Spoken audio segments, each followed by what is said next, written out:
네, 우리 하나님 말씀 히브리서 13장입니다. 히브리서 13장 20절에서 21절인데요. 우리 그 앞에 18절, 19절까지 같이 읽도록 하겠습니다. 18절에서부터 21절까지 히브리서 신약 370페이지입니다. 같이 읽어볼까요? 우리를 위하여 기도하라. 우리가 모든 일에 선하게 행하려 함으로 우리에게 선한 양심이 있는 줄을 확신하노니 내가 더 속히 너희에게 돌아가기를 위하여 너희 기도함을 더욱 원하노라. 양의 큰 목자이신 우리 주 예수를 영원한 언약의 피로 죽은 자 가운데서 이끌어내신 평강의 하나님이 모든 선한 일에 너희를 온전케 하사 자기 뜻을 행하게 하시고 그 앞에 즐거운 것을 예수 그리스도로 말미암아 우리 속에 이루시기를 원하노라. 영광이 그에게 세세무궁토록 있을지어다. 아멘. 아멘. 히브리서 13장 18절에서 21절 말씀입니다. 여기 20절과 21절 요 말씀, 양의 큰 목자이신 우리 주 예수 그리스도를 영원한 언약의 피로 죽은 자 가운데서 이끌어내신 평강의 하나님이 모든 선한 일에 너희를 온전케 하사 자기 뜻을 행하게 하시고 그 앞에 즐거운 것을 예수 그리스도로 말미암아 우리 속에 이루시기를 원하노라. 이 말씀이 히브리서 전체가 다 들어가 있습니다. 이 말씀만 잘 이해하면 히브리서가 어떤 말씀인지를 맥을 잡을 수 있고 히브리서에 나와 있는 그 내용들을 우리들이 잘 깨달을 수가 있는 그런 본문입니다. 근데 이 메시지를 제가 거기에 대한 설명하기 이전에 그러면 오히려 또 반대로 히브리서 전체를 갖다 간략하게 여러분들에게 설명드리는 것이 오히려 여러분들에게 이 지금 히브리서 13장 20절 21절에 나와 있는 이 기도문 이것을 보다 더 여러분들에게 잘 이해시킬 수 있으리라고 생각되어집니다. 그래서 우리가 지금 일반 서신의 기도들을 통해서 지금 이제 히브리서 이하의 이제 계시록까지 우리가 한 말씀 한 말씀 보도록 하겠습니다. 이때는 이제 한 권별로 하기 때문에 대체적인 어떤 그러한 전체적인 윤곽만 여러분들이 아시면 되고 나중에 여러분들이 성경 읽으실 때 그런 틀 안에서 성경을 보시면 그만큼 여러분들이 이해도가 굉장히 빠르실 겁니다. 자, 그런 가운데 히브리서 전체를 잠깐 보면은 이 글을 쓰게 된 배경이 있습니다. 그 당시 많은 크리스찬들이 유대교에서 예수 그리스도를 믿었습니다. 유대교에서 예수 그리스도를 믿고 그들은 하나님의 자녀가 되었어요. 근데 그들이 무슨 연고로 인하여 다시금 옛 종교인 유대교로 돌아가려고 하고 그렇게 움직이는 그런 것들이 지금 히브리 기자에게 포착이 된 겁니다. 보고가 들어온 겁니다. 그래서 많은 사람들이 다시 기독교를 버리고 유대교로 돌아가려고 한다. 이런 문제가 생겨났을 때 이 기자는 그들의 마음에 그들의 흔들리는 그 마음을 흔들리는 그 믿음을 굳게 할 필요성이 있었다는 거죠. 그런 가운데 지금 뭐냐면 히브리 기자는 히브리서를 지금 쓰고 있는 겁니다. 근데 그 중에서 그들이 다시 유대교로 돌아가게 된 그 이유가 이 성경에 보면 히브리서에 보면 크게 세 가지가 나와 있어요. 하나는 뭐냐면은 죄책의 문제였습니다. 그들이 현재 범하고 있는 범죄하고 있는 이 죄 문제. 이 죄 문제를 어떻게 처리할 줄 몰라가지고 그들은 고민했다는 겁니다. 그들이 예수 그리스도를 믿음으로 과거 일련의 그 모든 죄들이 사함받았던 것에 대해서 그들은 의심하지 않았어요. 그들은 믿고 감사했고 용서에 대한 기쁨이 있었습니다. 그런데 그들이 예수를 믿음에도 불구하고 여전히 범죄를 하고 있다는 겁니다.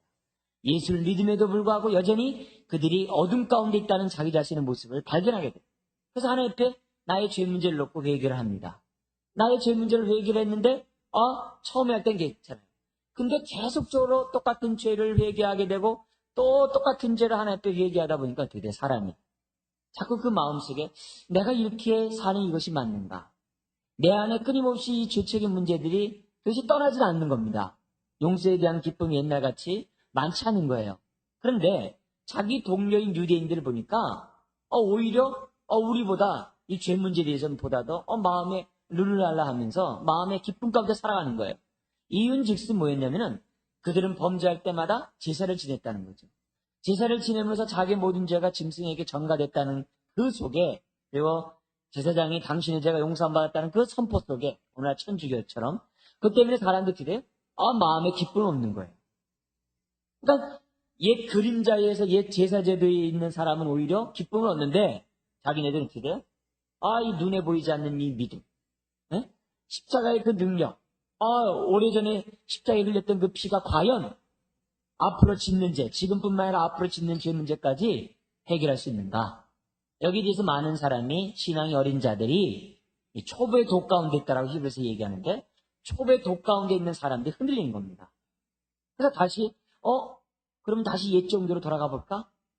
그들은 마음의 평안을 얻는데 오늘날도 그러잖아요. 천주교 같이 보혜성사 있으면 좋겠다. 이렇게 우리 평신도들이 얘기하는 분이 계시거든요. 기독교 안에. 그러니까 그런 심정이 그 당시 히브리서의 청중들 안에 있었다는 겁니다. 그리고 또 하나는 무슨 문제가 있었냐면은 핍박의 문제가 있었어요. 옥에 갇히고 정말 자기 재산을 갖다 다 빼앗기고 두드러 맞고 이런 핍박의 문제가 그들의 혈안 문제였습니다. 발등에 불이 떨어진 문제였어요. 로마와 유대교로부터 더구나 자기 동족인 유대로부터 많은 핍박을 받았거든요. 유대인들은 이 공동체 중심의 나라이기 때문에 거기에 대해서 이방인 더구나 배교한 기독교인들에 대해서 그들이 가만히 두질 않는 거예요. 그들의 모든 경제활동이 유대 안에서 다 이 공동체 안에 이루어지는데 그런 조합 이런 것이 아주 왕성하게 잘 돼 있거든요. 그러니까 유대인들에 대해서 핍박하게 되고 같은 기독교된 유대인들에 대해서 핍박하게 되고 그러다 보니까 어떻게 돼요? 먹고 사는 문제들, 자기 산업을 빼앗기는 문제들, 로마로부터 어떤 핍박을 당하는 이 문제, 이것이 쉬운 문제가 아니거든요. 근데 유대인들은 로마 정부로부터 종교적인 그러한 보호를 받고 있었기 때문에 유대인들은 핍박이 없었거든요. 이런 의미에서 사람들의 마음이 이거 괜히 예수 믿었다. 괜히 예수 믿었다. 이런 마음이 생기는 겁니다. 그래서 그들이 이 핍박의 문제에 대해서 믿음이 흔들리고 있었다는 거죠. 또 하나의 흔들리게 된 세 번째 이유가 뭐였냐면은 여기서 이 10장에 나오는 얘기인데 뭐냐면 주님의 재림이 지연되고 있다. 곧 오시마 약속하신 주님이 자기네들이 자기 동료들이 죽어가고 있는데 주님의 재림은 오지 않는다 이게. 도대체 오신다 했던 약속하신 그 주님은 왜 안 오냐 이게. 재림이 지연되는 이런 와중 가운데 사람들이 흔들리고 있었다. 근데 중요한 것은 이들이 어떤 사람이냐? 자기의 산업을 다 빼앗겼음에도 불구하고 감옥에 갇혔음에도 불구하고 핍박을 당함에도 불구하고 그들은 즐거워 기뻐했던 자들이거든요. 근데 그런 사람이 믿음 가운데 모든 것을 포기했다면서 기뻐한 사람이 시간이 지나자 그들의 믿음이 흔들렸다. 이것은 오늘 우리들에게 무엇을 줍니까? 오늘 나의 현실의 문제, 발등에 불이 떨어진 이 문제들을 믿음 안에서, 복음 안에서, 하나님의 말씀 안에서 해결하지 않으면 어떻게 된다는 거예요? 다시금 우리가 세상의 어떤 가르침이나 세상의 가치관이나 심지어 주대 이단의 종교의 사람들이 빠질 수 있다.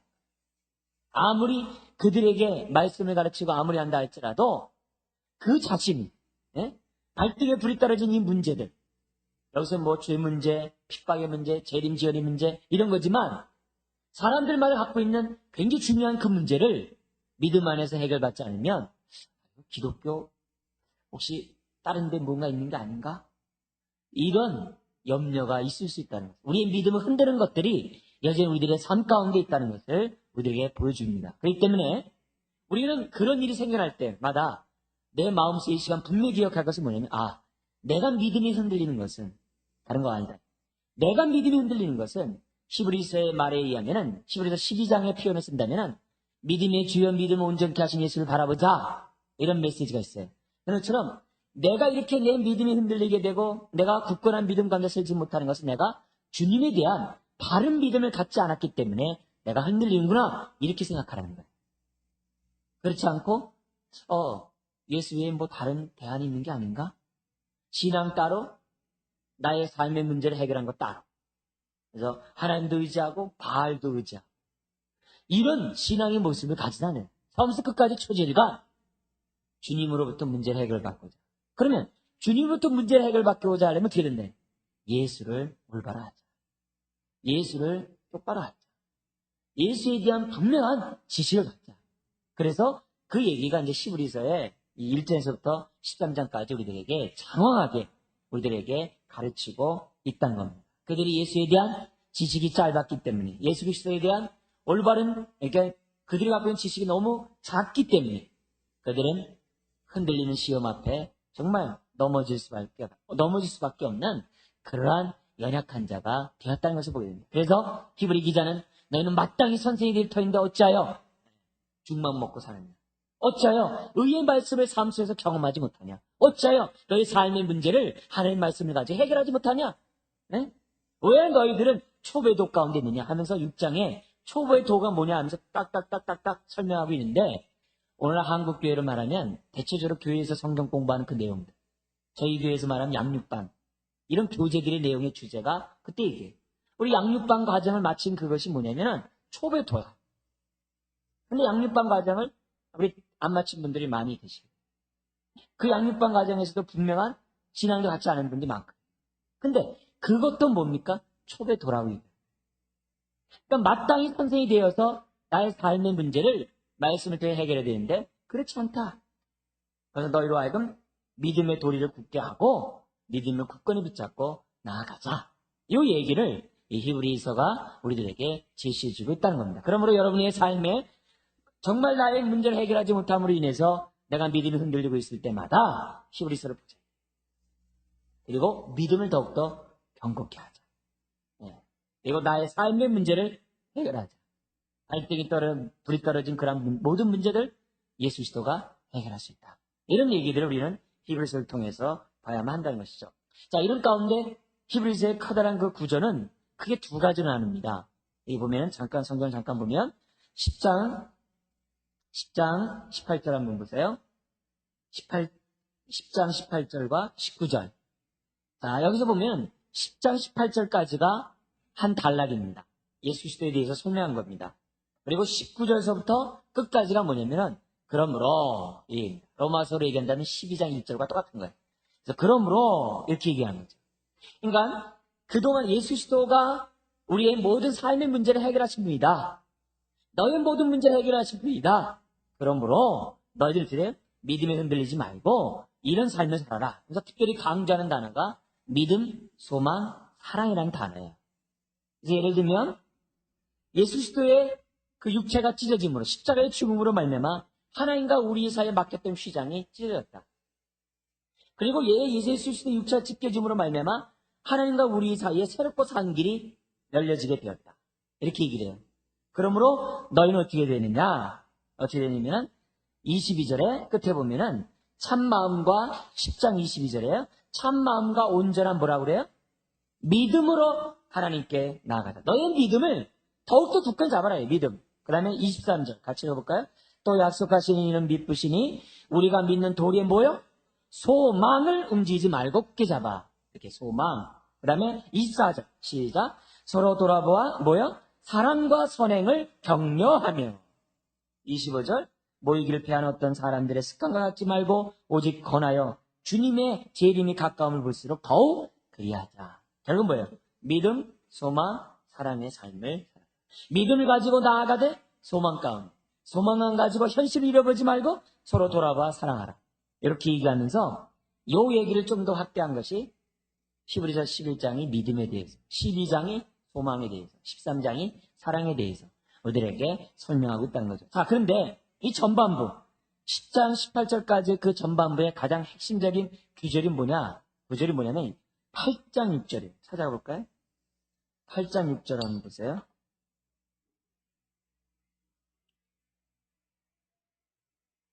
히브리서 8장 6절 같이 읽어볼까요? 시작. 그러나 이제 그가 더 아름다운 직분을 얻으셨으니 이는 더 좋은 약속을 세우신 더 좋은 언약의 중보시라. 요 말 안에 히브리서 전반부 내용이 다 들어있어요. 무슨 말이냐면은 요걸 기준으로 히브리서가 나눠져요. 앞에 상반절 더 아름다운 직분을 얻으셨으니 여기까지가 히브리서 1장 1절에서부터 8장 5절까지 내용이에요. 그래서 더 아름다운 직분, 여기서 더 아름답다라는 말은 뭐냐면 비교해서, 뭐와 비교해서 그러냐면 구약의 여러 직분과 비교해서. 구약의 여러 직분이 뭐가 있었어요? 선지자 직분. 그죠? 선지자 직분. 있었잖아요. 그래서 1장 1절부터 3절까지 보면 선지자 역할이 나와요. 구약에서는 여러 모양과 여러 방법으로 선지자들을 통해서 하나님께서 말씀하셨지만 이제는 신약 시대에는 아들로 예수 그리스도를 통하여 우리에게 말씀하셨다. 그래서 선지자 직분보다 더 탁월하다. 뿐만 아니라 제사장 직분보다 더 탁월하다. 그래서 구약의 제사장은 1년에 한 번씩 지성소에 들어가지만 예수 그리스도는 그러지 않다. 제사장보다 더 탁월하다. 그래서 구약에 있는 직분보다 더 아름다운 직분을 가졌다. 심지어 거기 보면은 어떤 얘기냐면 천사도 등장해요. 1장 4절에서부터 끝까지 보면은 이 천사라는 직분이 나오게 되는데 이 율법을 전해준 그 천사보다도 더 탁월하신 분이다. 예수 그리스도. 천사는 사람을 섬기라는 자뿐이 불과하다. 뿐만 아니라 그 뒤에 보면 또 뭐 하나입니까? 모세와 여호수아보다도 더 탁월하다. 왜냐하면 모세는 종으로서 하나님 전을 섬겼지만 예수는 아들로서 섬겼다. 이렇게 비교를 해요. 여호수아는 가나안 땅에 들어가겠지만 영원한 가나안 땅이 아니다. 그러나 예수 그리스도는 영원한 가나안 땅에 들어가지 않다. 이렇게 비교를 해요. 구약의 대제사장은 1년마다 지성소에 들어가지만 예수 그리스도는 단번에 들어간다. 이렇게 비교를 해요. 그래서 예수 그리스도는 더 아름다운 직분을 얻었다라고 하면서 그동안의 1년의 그 모든 것들과 비교를 합니다. 탁월하다 이거예요. 여기까지 전반부. 그리고 하반부. 얻으셨으니 이는 이러므로 더 좋은 약속으로 세우신 더 좋은 언약의 준것이다. 여기서 더 좋은 언약이란 말은 뭐예요? 옛 언약과 비교해서, 구약과 비교해서. 구약의 제사제도와 비교해서. 구약의 제사는 짐승은 어떻게 돼요? 매번 짐승을 드려야 돼요. 1년에 한 번마다 드려야 돼요. 근데 예수님의 제사는 예수님 자신을 드렸어요. 그래서 더 좋은 약속을 세우신 더 좋은 언약의 준벌. 옛 언약이 아니라 새 언약이다. 이렇게. 이해되십니까? 그래서 그 얘기를 새 언약, 더 좋은 언약의 준보다 요 얘기를 여기 지금 7절에서부터 10장 18절까지 설명하고 있는 겁니다. 그래서 히브리서가 크게 이렇게 이 8장 6절을 중심으로 되어 있다. 결국 뭡니까? 이런 얘기를 하는 이유가 뭐예요? 예수 그리스도에 대해서 너희들이 짧은 지식을 가짐으로 인해서 다시 옛 언약, 새 언약이 아니라 그 신약이 아니라 구약, 네? 더 아름다운 직분이 아니라 그거보다 못한 일시적인 그러한 옛 것은 너희들이 돌아가려고 하는 거야. 이것은 무지하기 때문이다. 이것은 오히려 예수 그리스도를 다시금 십자가에 못 박는 거다. 이렇게 얘기해요. 그렇게 함으로써 그들을 경고하는 거예요. 그러니까 그래서 히브리서에 보면은 이렇게 예수 그리스도에 대해서 설명하고 예수 그리스도의 그 더 아름다운 직분을 얘기하면서 계속 그 말이 끝날 때마다 이렇게 권면을 해요. 이렇기 때문에 너희들 예수의 믿음을 버리지 말아라. 또 예수를 또 모세와 여호수아와 또 비교해. 그 다음에 또 뭐래? 그러기 때문에 예수를 떠나지 말아라. 믿음을 더욱더 굳게 잡아. 계속 비교하고 권면해. 이런 메시지로 지금 새끼 꼬듯이 빠져 있는 것이 이 히브리서입니다. 그래서 그 권면의 그 내용들을 보다 더 이제 확대한 것이 10장 19절에서부터 13장까지 나와 있는 내용인 거예요. 하반부 내용이 그동안의 권면을 다시 이렇게 모아놓은 거예요.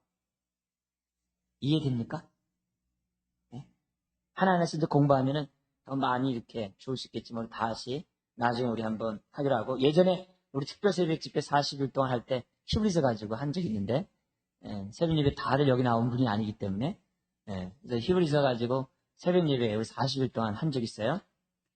어쨌든 우리 또 수요일날 그런 기회가 있을 때 우리 한번 좀 더 자세히 했으면 좋겠고요. 이런 의미입니다. 자, 그런데 이런 메시지를 보면서 이렇게 차단을 할 수 있었던 그 안목, 예수 그리스도의 이런 탁월함을, 더 아름다운 직분을 가졌고 더 좋은 언약을 더라는 말을 썼는데, 이렇게 말할 수 있던 그 안목이 뭐냐? 예수 그리스도의 탁월하다. 그렇게 주었던 안목이 뭐냐? 그것이 한번 어디 넘어가냐면 시편 110편을 넘어가 보세요. 시편 110편. 요거는요, 여러분들이 구구단 외우듯이 알아둘 필요가 있어요. 굉장히 기본적인 내용이기 때문에, 그리고 성경을 이해하는데 매우 중요한 시편이기 때문에 여러분들이 시편 23편과 같이 그런 것처럼 알아야 돼요. 110편 보세요. 다 읽지 않고 우리 1절만 한번 읽어볼까요? 시작. 여호와께서 내 주에게 말씀하시기를 내가 내 원수로 내 발등상 되게 하기까지 너는 내 어디 앉으라? 우편에 앉으라 하셨도다. 그래서 이 예수 그리스도가 십자가에 죽고 부활함을 하나님 보좌 옆에 앉았다 이 얘기는 아주 그건 성경에 아주 도배하고 있어요. 아시겠어요? 굉장히 중요한 구절이에요. 뭐 에베소서 같은 데뿐만 아니라 그 얘기는 아주 너무너무 중요한 이 메시지입니다.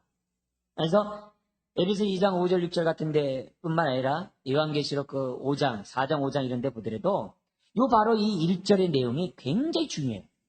예수 그리스도가 하나님 보좌 우편에 앉아 계세요. 자, 그런데 중요한 거는 요 얘기는 유대인들이 다 알아요. 다 알아요.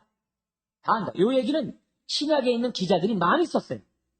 그런데 참 재밌는 거는 이 히브리 기자는 요 1절만 알고 있는 게 아니라 4절까지 알아요. 이게 탁월한 거예요. 이게 탁월한 거예요. 4절 한번 읽어볼까요? 시작. 여호와는 맹세하고 변치 아니하시리라. 이르시기를 너는 멜기세덱의 반차를 쫓아 영원한 제사장이라 하셨도다. 요 얘기를 신약에서 인용한 사람은 히브리서밖에 없어요. 요 4절 인용한 거는 히브리서 기자만이 처음 인용했어요. 무슨 말입니까? 하나님 보좌 우편에 앉아 계신 분이 만왕의 왕의 만주의 주고 이 세상을 통치하고 계시는데 그분이 만왕의 왕으로서만 있는 것이 아니라 어떤 분으로 있다는 얘기예요? 영원한 제사장으로 있다. 할렐루야죠. 이 얼마나 더구나 어떻게돼요? 멜기세덱의 반차를 쫓아. 바로 이 얘기를 히브리서에 보면은 여기 4장 이후에 보면은 멜기세덱과 비교해서 예수의 탁월함을 설명하고 있거든요. 이해하십니까? 그러니까 하나님 보좌 우편에 앉아 계신 예수 그리스도가 뭐라고요? 대제사장이에요. 바로 그 대제사장은 뭐예요? 변치 않는 분이시고 단번에 영원히 완전히 우리의 죄를 사하신 대제사장. 그리고 자신 육체를 지키심으로 새롭고 산 길. 이 사람이 만든 지성소를 들어간 게 아니라 하늘의 성전에 올라갔다. 그래서 하늘의 성전에 올라갔다 해서 지성소라 안 그러고 성소라 그래요. 성소에 들어가셨다. 왜? 하늘에 무슨 지성소가 있고 뭐 성소가 어디 있겠어요. 다 거룩한 곳이죠. 그 얘기를 히브리 기자가 굉장히 많이 강조하고 있는 것을 보게 됩니다. 자, 이런 의미에서 볼 때 아하, 히브리 기자는 참 성경에 능통한 사람이다. 네. 참 성경을 너무 잘한다. 너무 잘한다. 어떻게 이 히브리서의 이런 시각을 시편 110편의 1절과 4절을 가지고 이렇게 이 히브리서를 쓸 수 있었는가? 참 너무나도 정말 어떻게 볼까요? 저 입장에서 볼 때는 굉장히 막 감격이 되고, 야, 이런 안목, 이런 말씀의 지혜와 지식의 은사가 있다면 얼마나 좋을까? 이런 생각을 제가 갖게 됩니다. 저와 여러분 모두가 이런 은혜를 받기를 주님 축원드립니다. 그래서 여러분들이 하나님 말씀을 볼 때 어떻게 되면 지혜가 있어요. 나의 삶을, 나의 현실에 발대에 불이 떨어진 그런 문제들을 해결할 때마다 성경 구절이 딱 떠올라가지고 그 말씀을 가지고 나의 삶의 문제를 속 시원하게 해결할 수 있다면 얼마나 좋겠어요. 얼마나 좋겠어요. 자, 이런 가운데 오늘 이 본문 말씀을 잠깐 보도록 하죠. 우리 다시 히브리서 13절로 넘어가 보세요. 우선 기도에 대한 얘기가 이제 18절, 19절에 나오고 있는데요. 우리 기도에 대한 얘기이기 때문에 한번 잠깐 보기로 합니다. 이것은 뭐냐면 18절, 19절은 기자를 위해서 기도해달라는 거예요. 히브리 기자를 위해서 그 당시 청중들에게 기도를 부탁한 겁니다. 그리고 20절, 21절은 뭐냐면 이 편지를 쓴 히브리 기자가 지금 이 히브리 청중들을 놓고서 축복 기도한 겁니다. 그래서 이 축복 기도가 우리에게 그대로 임하기를 바라는 거죠. 이런 기도를 하기를 바라는 거죠. 자, 그런데 제가 히브리 기자 한 이유는 뭐냐면 기자가 정확히 누구인지 몰라요. 네? 뒤에 인사를 보면은 디모데가 감옥에서 나왔다 이런 말을 하는 거 보면 바울 같은데 여러 가지 쓰는 거 보면 바울 서신과 너무 차이가 많아요. 네? 그래서 바울인지 아닌지 잘 몰라요. 그래서 제가 지금 기자가 여러 사람이라는 이론이 있기 때문에 그냥 히브리 기자 얘기하고 있는 겁니다. 자, 그런 가운데 여기 보면은 18절에 보십시오. 우리를 위하여 기도하라. 근데 19절에 내가 이렇게 더 속히 너에게 돌아 이게 내가 이렇게 쓴 거 보니까 여기서부터 우리라는 것은 네, 이 단수라는 그런 우리 흔히 할 때 저도 뭐 제 아내 그럴 때 우리 아내입니다 뭐 이렇게 하거든요. 뭐 그 옆에서 이제 막 친구들이 그래 우리 아내 막 이렇게 놀리거든요. 뭐 그렇게 말했을 때 우리란 말을 쓰는 것처럼 그렇게 이해를 하면 될 것 같아요. 그러나 그 주변에 여러 사람이 있었다 이렇게 생각해도 아무런 뭐 상관이 없습니다. 자, 그런데 중요한 것은 이것입니다. 여기 보면은 이 우리라고 했던 이 사람은 13장 23절에 보면은 디모데 형제라는 거죠. 그리고 24절에 보면은 이탈리아에서 온 자들이 그의 친구라는 겁니다. 이런 것 정도만 아는데 자 보세요. 그들에게 기도를 부탁했다. 이 말의 뉘앙스가 뭘까요? 그 당시 많은 사람들이 배교로 가려고 했지만 아직은 뭐예요? 배교하지 않았다는 겁니다. 이 말이. 그러니까 그들에게 기도를 부탁하는 거죠. 만약에 배교 때문에 뭐하러 기도 부탁하겠어요?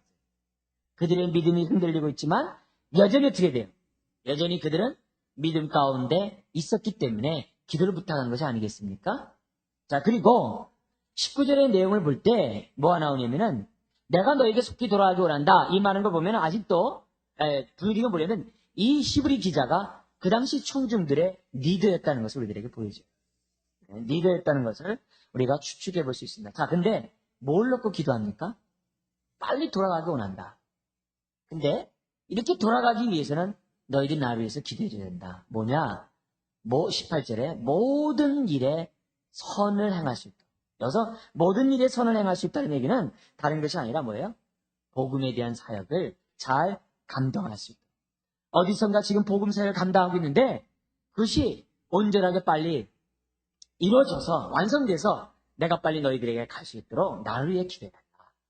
그래서 내가 너희들과 같이 교제할 수 있도록 너희들은 나를 위해서 기도해달라고 얘기했던 것을 보게 됩니다. 근데 중요한 것은 뭐냐면 이런 얘기입니다. 18절에 내가 선한 일을 행하려고 하는 것을 보니까 내 안에 선한 양심이 있는 줄 확신한다. 무슨 말입니까 이게? 이 얘기가 뭐냐면 이 기자는 무조건 자기가 뭐냐면 자기가 어떤 행함도 없이 기도를 요청하지 않았다는 겁니다. 예를 들면 공부도 안 해놓고 하나님 나 100점 맞게 해주세요. 이렇게 하지 않았다는 거예요. 공부를 열심히 하는 가운데 뭐예요? 하나님 내가 공부한 것에 대해서 잘 기억나고 생각나게 해주세요. 이렇게 기도를 했다. 선한 양식 가운데 선한 일을 복음 사역을 열심히 하는 가운데 있는 가운데 기도를 요청했다는 겁니다. 이런 얘기는 굉장히 단순한 얘기이지만은 굉장히 중요해요. 왜냐? 내가 뭔가 마음에 품고 열심히 하려고 하는 가운데 기도하는 사람은 내가 하는 그 일에 대해서 포기하지 않습니다. 그리고 하나님께 부르짖는 그 기도가 굉장히 간절해. 확신성이 부르짖어요. 그런데 마음에 그런 확신도 없고 소원도 없고 그냥 예를 들면 공부할 마음도 없는데 하나님 나 시험 잘 보고 있어요. 이런 사람은 기도도 잘 안 하고 기도도 포기하고 또 뭡니까? 공부도 잘 안 해요. 그럼 뭔가 그 마음속에 열정이 있고 열심히 하는 사람은 어떻게 돼요? 기도도 열심히 할 뿐만 아니라 어떻게 돼요? 사역도 열심히 해요. 바로 그 얘기라는 거예요. 그래서 이런 마음이 없는 가운데 기도를 부탁하면 들어주면 고맙고 안 들어주면 뭐 간두지 뭐 이런 거예요. 그게 아니에요. 우리가 기도를 요청할 때 우리의 마음속에 가져야 될 것은 뭐냐면은 기본적으로 뭔가 이 마음속에 이 불붙는 그러한 열정과 그리고 그대로 살고자 하는 그러한 삶 속에서 기도를 요청해야만 한다는 거죠. 무슨 말인지 아시죠? 그래서 뭔가 삶 속에서 그런 증거들이 있을 때 그때 그 기도가 피차 힘있고 그때 중보기도하는 기도도 능력 있게 역사하는 거지. 공부할 마음도 없는 사람에게 아무리 성령이 막 지혜를 부어줘도 뭐예요? 그거는 그릇에 갖다가 엎어놓고 물 받으려는 거랑 똑같은 거죠. 그런 얘기들을 우리들이 보여주는 것을 보게 됩니다. 그러니까 이런 걸 볼 때 교회가 뭐냐? 이렇게 서로 기도를 요청하고 또 이런 기도를 필요로 하는 그것이 교회라는 거죠. 그래서 우리들 서로가 서로를 위해서 기도를 부탁하고 기도 제목을 나누고 서로를 위해서 우리가 기도해 줄 수 있는 그런 관계. 그게 바로 교회예요. 그것이 바로 교제라는 것을 이런 메시지를 통해서 우리들은 배우게 됩니다. 이런 시점에서 여러분들은 여러분의 기도 제목을 주변 사람들이 알고 있는지 그리고 나의 기도 제목을 놓고서 주변 사람들이 기도하고 있는지 이런 것들 알아요. 근데 내 기도를 주변 사람이 부탁도 않고 나의 어려운 문제를 주변 사람도 모르고 있다면 어떤 사람이 공부도 안 하고 100점 받으려고 하는 거 똑같은 거예요. 응? 그런 모습 가운데서는 내가 신앙생활 제대로 할 수 없고, 그런 모습 가운데서는 하나님의 은혜를 체험할 수 없어요. 우리가 지금 바울 서신을 지난번까지 봤잖아요. 그 바울 서신의 그 기도 내용이 얼마나 많아요. 그 내용 다 잘라버려요. 24번 설교를 했어요. 그 내용 다 잘라버려요. 그게 아니라. 그래서 나의 문제를 친한 사람들 아래서부터 시작해가지고 우리가 뭐예요? 자기 조장이나 자기 리더나 자기 주변 사람들에게, 선배에게, 사람들에게, 후배에게 얘기를 해서 같이 기도를 요청하는, 기도의 능력을 믿는 사람이라고 한다면 그런 마음의 자세를 가져야만 한다는 것이죠. 자, 그러면서 뭐냐면은 그러니까 일일이 굉장히 부탁하는 거죠. 그래서 우리가 밥 먹을 때도 기도하고, 공부할 때도 기도하고, 뭐 교제할 때도 기도하고, 하여튼 일상적인 것들을 지금 이제 기도하는 것을 보게 되는데요. 자, 그래서 이제 20절부터 21절 요 얘기를 하는데, 이 말 한마디 한마디 여러분들이 쉽게 들어올 겁니다. 공동체에서 뭘 기도합니까? 하나씩 하나씩 좀 끊어봤으면 좋겠는데, 여기 보니까 이 하나님께 기도를 해요. 근데 그 하나님이 어떤 하나님이냐면은 20절 보십시오. 양의 큰 목자이신 우리 주 예수를 뭐라고 얘기합니까? 큰 목자라 했어요. 이 큰 목자라는 얘기는 히브리서 8장 6절에 보면 더 아름다운 직분, 더 좋은 언약. 그 말을 그대로 쓴 말이에요. 그 말과 같은 말이에요. 양의 큰 목자란 말은 뭐예요? 이 말을, 큰 목자란 말을 처음 쓴 사람이 모세입니다. 모세는 출애굽했어요. 이스라엘 백성을 애굽에서 구원했어요. 근데 예수님은 이스라엘 백성이 아니라 온 인류를 죄에서부터 구원했어요. 그런 의미에서 큰 목자. 모세와 비교해 볼 때, 온전한 목자. 그러니까 요 말 한마디가 히브리서에 나와 있는 그 앞에 전반부 내용들이 다 들어요. 다 들어요. 예수 그리스도는 탁월하시다. 모세보다. 월등하다. 그렇기 때문에 당신네들은 어떻게 돼요? 이 예수 그리스도에 대한 믿음을 굳건히 붙잡으라. 그 얘기를 해요. 양의 큰 목자인 예수 그리스도. 근데 그분이 어떻게 돼요? 영원한 언약의 피. 그냥 언약의 피가 아니에요. 어떤 언약의 피요? 영원한. 이게 중요합니다. 왜요? 구약의 짐승의 제사는 영원하지 않았어요. 매년 지성소에 들어가 있어요. 근데 그게 아니라 예수 그리스도의 피는 어제나 오늘이나 영원토록 통해. 영원토록 통해. 그렇기 때문에 어떻게 돼요? 영원한 언약의 피가 돼요. 그래서 예수를 믿으면 오늘 나의 범죄는 이 죄 문제도 어떻게 돼요? 다 주님이 다 대신 십자가에 담당했다. 그래서 지금 짓는 죄 어떻게 해결받지? 십자가를 바라보면 해결받는 거예요. 앞으로 진짜 똑같아. 십자가를 바라보면 해결됩니다. 나의 이런 죄를 위해서 주님이 십자가에 죽으셨구나. 그걸 인정하고 고백하면 죄 문제가 해결되는 거예요. 왜? 주님은 어제나 오늘이나 영원토록 동일한 바로 그런 주님입니다. 그래서 그분은 영원한 언약의 피, 십자가의 죽음이죠. 그거로 피로 죽은 자 가운데서 이끌어내셔서 여기서 이끌어냈다는 얘기는 부활 승천하셨다. 이런 얘기를 우리들에게 보여주습니다. 그래서 히브리서에 특별히 이렇게 구절을 보면 2장이나 5장 같은 데 보면은 예수 그리스도가 육신을 이 땅에 오셔서 나아지시고 십자가의 죽음으로 말미암아 고난을 통하여 어찌 되면 우리의 중보자로서 손색 없는 자가 되었다. 하나님의 아들로서 손색 없는 자가 되었다는 얘기를 2장과 5장에 설명하고 있는데 바로 그런 얘기들을 이 본문 안에 농축하고 있는 것을 보게 됩니다. 자, 그런데 피로 죽은 자 가운데서 이끌어내신 누가요? 평강의 하나님이 주어요. 히브리서 1장 1절에서 3절에 보면은 구약에서는 옛적에서는 여러 모양 여러 방법으로 말씀하셨던 하나님이 마지막 날에는 신약에서는 예수 그리스도를 통하여 하나님의 아들을 통하여 우리들에게 말씀하셨다라고 주어로 시작했던 그 하나님이 지금 여기 어떻게 돼요? 다시 하나님이 주어로 나오는 거예요. 근데 그 하나님이 어떤 하나님이에요? 평강의 하나님. 바로 이거예요. 이 평강의 하나님이란 뭐예요? 죄로 말미암아 우리가 원수되었던 우리들이 어떻게 돼요? 이제는 주님의 십자가의 죽음으로 말미암아 하나님과 우리가 화평할 때. 그래서 이 평강의 하나님의 기본은 뭡니까? 우리와의 하나됨이요 회복이요 구원인 것을 우리들에게 보여주고 있다는 거예요. 이게 하나님의 본심이에요. 하나님의 뜻이에요. 하나님의 마음이에요. 이런 하나님이 됐죠. 이게 이런 하나님을 설명하는 게 20절 앞에 이제 나온 쭉 얘기예요. 굉장히 긴 거예요. 굉장히 간단해요. 주어는 평강의 하나님. 이런 하나님이 동사. 뭐냐면 21절에 뭐냐면 나와 있는 내용들이 나오는데 모든 선한 일에 너희를 온전케 하사. 여기서 모든 선한 일에 너희를 온전케 한다는 얘기는 뭐냐면 너희의 구원을 온전히 이루어.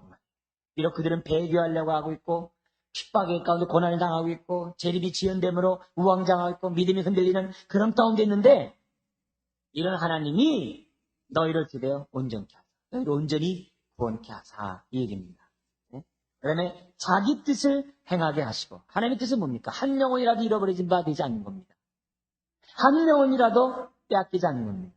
한 영혼이라도 구원받게 하는 것이 주님의 뜻이라는 거죠. 그래서 자기 뜻을 행하게 하시고 그 앞에 즐거운 것, 이 말 속에서 주님의 하나님의 마음을 알지 않습니까? 그 앞에 즐거운 것을 우리가 구원받는 것, 예수 그리스도로 말미암아 우리 속에 이루시기를 원하노라. 지금 뭐냐면 흔들리고 있는 히브리 청중들이 올바른 믿음을 갖기를 원하노라. 그러면서 영광이 그에게 세신 무궁토록 있을지어다. 아멘.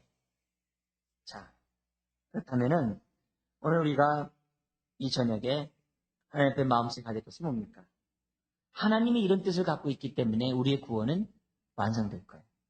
우리의 구원은 취소되지 않을 거예요. 하나님은 우리를 잃어버리지 않을 거예요. 믿으십니까? 여러분들이 나중에 다 주님 앞에 쓸 것을 확신하십니까? 네? 여기 대해서 흔들리면 안 돼. 나의 삶의 문제가 해결되지 않고 발등에 불이 떨어진 여전히 문제의 산지 있어도 뭡니까? 네, 우리의 구원은 취소되지 않아요. 분명한 믿음을 갖고 있다. 자, 그렇다면 오늘 우리가 하나님 앞에 어떤 기도를 올려야 될까요?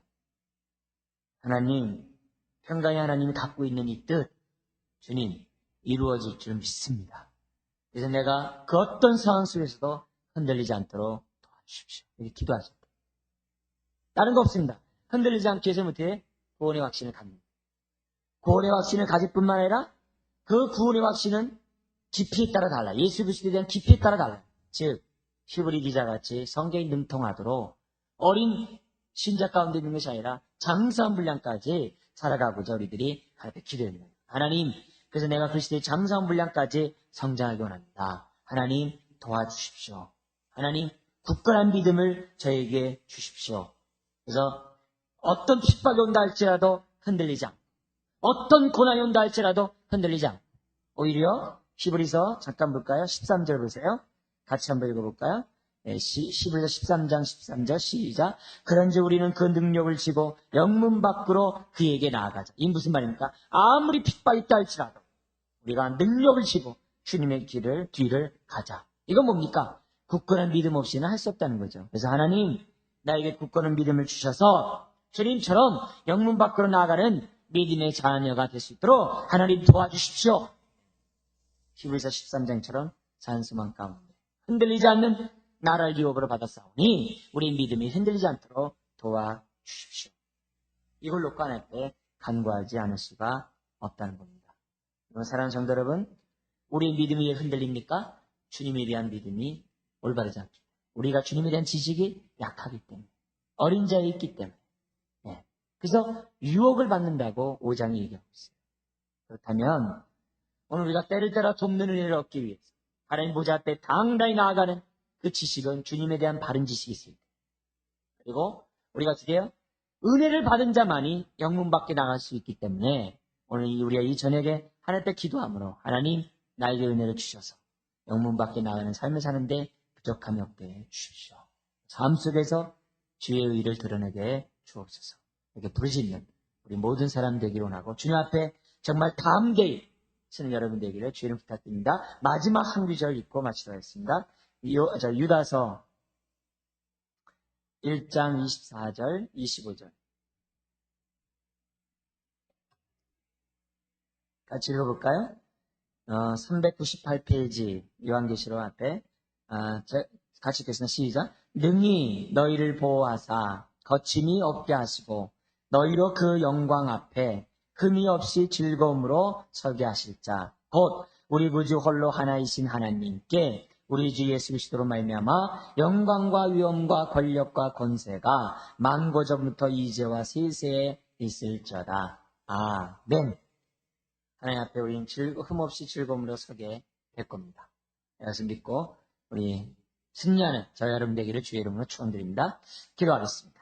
아버지 하나님, 은혜의 보좌 앞에 이처럼 나올 수 있는 은혜를 주심을 감사드립니다. 우리가 어떤 상황 속에서도 죄책감 가운데 빠져 있어서 주님 앞에 나오는 것에 우물쭈물하는 것이 아니라 아버지 하나님, 우리가 아무리 범죄한다 할지라도 주의 보혈을 의지하는 가운데 은혜의 보좌 앞에 때를 따라 돕는 일을 얻기 위하여 당당히 나아가 우리가 될 수 있도록 주님 도와주옵소서. 주의 은혜를 받은 자만이 믿음의 굳건히 설 수 있고, 은혜를 받은 자만이 이 땅에 어떤 고난과 핍박이 온다 할지라도 영문 밖으로 주님의 길을 쫓아갈 수 있음을 이 시간 주님이 하십니다. 주, 우리가 그와 같은 사람들이 다 될 수 있도록 하나님 축복하여 주옵소서. 주님에 대한 바른 지식이 없음으로 인하여 우리가 어려운 일을 겪을 때마다 흔들리고 우왕좌왕하는 것을 보게 됩니다. 주여, 우리가 어느 지식에 처해 있습니까? 내가 주님에 대한 지식이 장성합니까? 아니면 나는 어린 자입니까? 요동하는 자입니까? 견고한 자입니까? 주님이여, 내 지식이 적음에도 불구하고 더욱더 주님을 알고자 하지 않고 있다면 어찌 된 영문이 옵니까? 아버지 하나님, 자라가고자 애쓰는 우리가 되게 하시고 힘쓰는 우리가 되게 하시고 평강의 하나님의 마음을 기쁘게 하는 우리가 될 수 있도록 주님 도와주시고, 살아계신 그 하나님과 깊은 교제를 누리는 우리 모든 사람 다 되게 하시고, 주의 교회가 말씀이 흥황하고 말씀이 올바로 아버지 하나님 증거됨을 인하여 사람들이 말씀의 더위에 굳건하고 올바른 믿음들을 다 갈 수 있도록 하나님 축복하여 주옵소서. 그래서 모든 사람이 흔들리지 않는 굳건한 믿음의 반석에 든든히 세월 받는 주의 자녀들이 다 될 수 있도록 하나님 축복하여 주옵소서. 믿사오며 예수님의 이름으로 기도드리옵나이다. 아멘.